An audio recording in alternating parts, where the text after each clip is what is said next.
আল্লাহ কি বলেছেন, আল্লাযী খালাকাল মাউত ওয়াল হায়াত, আমি হায়াত মউত দুইটা সৃষ্টি করেছি। আল্লাহকে যদি প্রশ্ন করেন আল্লাহ কেন সৃষ্টি করেছেন, আল্লাহ বলেন লিয়াবলুয়াকুম, তোমাদেরকে পরীক্ষা করার জন্য। সুবহানাল্লাহ। আল্লাহ কি পরীক্ষা করবেন? আল্লাহ বলেন আইয়ুকুম আহসানু আমালা, তোমরা আমলের মধ্যে কে বেশি শ্রেষ্ঠ, ওই বিষয়টা পরীক্ষা করার জন্য তোমাদেরকে হায়াত দিয়েছি, আবার মওতও দিয়েছি। সুবহানাল্লাহ করেন। সুতরাং ওই পরীক্ষার মধ্যে সাকসেস, সফল আমরা হতে চাই কিনা? আরো জোরে বলেন, চাই কি চাই না? আল্লাহ আমাদেরকে সফল করুক, আমিন করেন। এবং যারা এরকম একমাত্র সন্তান হারিয়ে ফেলে তাদের দুঃখের কোনো সীমা থাকে, এটা আমি ওই বোঝাটা আমি নিতে পারবো না। যার হয়েছে, যার সন্তান চলে গেছে, সে বুঝতে পারবে এটা কত বড় বেদনাদায়ক, কত বড় কষ্টদায়ক। কিন্তু আল্লাহ বলছেন, ও বান্দা তুমি ওই সময় সবর করো, তোমাকে আমি সবচেয়ে বড় পরীক্ষাটা নিয়েছি। তোমার একটা সন্তান ছিল যার উপর তুমি নির্ভরশীল ছিলা, ওই সন্তানকে আমি আমার কাছে নিয়ে এসেছি। কেন জানো? আমি তোমাকে সবচেয়ে বেশি পছন্দ করেছি, সেজন্য বলি সুবহানাল্লাহ। অস্থায়ী জীবনের মধ্যে নেককার মানুষের জন্য সবচেয়ে বেশি পরীক্ষাগুলো হয়। সুবহানাল্লাহ পড়ে। সুতরাং ওই রকম পরীক্ষা অসংখ্য মানুষেরা দিচ্ছেন। কাজীর গুল্লিতে একজনকে রেখেছি, জাহাজের মধ্যে একমাত্র সন্তান, আপনারা শুনেছেন, সেও চলে গেছে।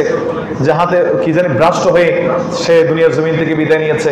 আমাদের দিলপাড়াতেও একজন অ্যাক্সিডেন্ট করে এক বাপের একমাত্র সন্তান চলে গেছে। অসংখ্য জায়গায় এরকম একমাত্র সন্তান চলে যাচ্ছে আমরা দেখেছি, কিন্তু এটা বড় কষ্টদায়ক। আরেকটা সন্তান থাকলে হয়তো বা একটু হলেও মনকে সান্ত্বনা দিতে পারতো। একটা সন্তান আল্লাহ দিয়েছে, একটা সন্তান আল্লাহ নিয়েছে। আমি বলবো ভাই, আপনাকে আল্লাহ তাআলা সবচেয়ে বেশি পছন্দ করেছে বলে সুবহানাল্লাহ। আল্লাহর পরীক্ষা দিতে পারবেন তো? তাহলে কষ্ট আসে, দুঃখ আসে, যন্ত্রণা আসে, রোগ আসে, বিধি আসে, সব কিছু ইমানদারদের জন্য বড় পরীক্ষা। সুবহানাল্লাহ বলেন। ওই পরীক্ষার সময় আমরা হাই হুতাশ করব না। আল্লাহ তুমি কেন দিয়েছো এই বিষয়ে বলা যাবে, সবর করতে হবে। কার উপরে? কারণ আল্লাহ বলেন ইন্নাল্লাহা মাআস সাবিরিন, যে সবরশীল, যে ধৈর্যশীল, আমি আল্লাহ তার সাথে আছি, তার সঙ্গী, তার বন্ধু। আল্লাহ যার বন্ধু হবে তার কোনো চিন্তা পেরেশানি। আল্লাহ আমাদের প্রত্যেককে কবুল করুক, আমিন বলেন। আর যারা এরকম এক সন্তান হারিয়েছে, বিশেষ করে আমি আমার খালা এবং খালু মামা যাওয়ার জন্য দোয়া করছি। আল্লাহ তাদেরকে সবরে জমিল করার তৌফিক দান করুক, আমিন বলেন। তারা সপরিবারে পাকিস্তান থাকে, সেখানে তারা সেটেলড, দুইটা সেখানে বাড়িও আছে, কিন্তু সন্তান হারিয়ে বলছে ভাগিনা আমি এখানে আর থাকতে পারছি না, আমার হৃদয়টা কান হয়ে যাচ্ছে, আমরা দ্রুত চলে আসার চেষ্টা করতেছি।